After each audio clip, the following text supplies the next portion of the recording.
चिपक के लेता हूँ। अरे पंडित जी का बेटा हूँ, चूमे चिपक के लेता हूँ।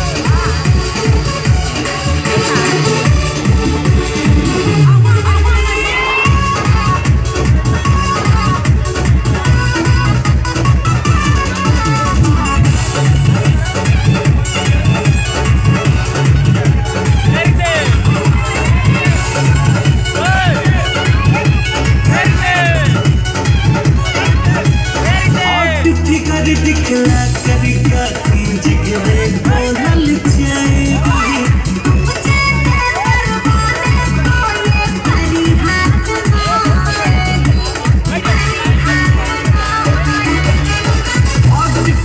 दिखला करके जिगरे बोल जाएगी।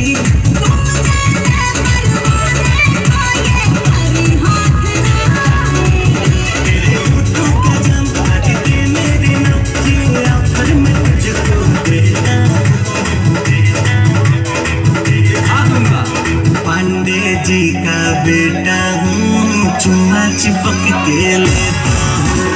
पंडित जी का बेटा हूँ, चूमा चिपक के लेता हूँ। एक बार आजमा के तो देखो।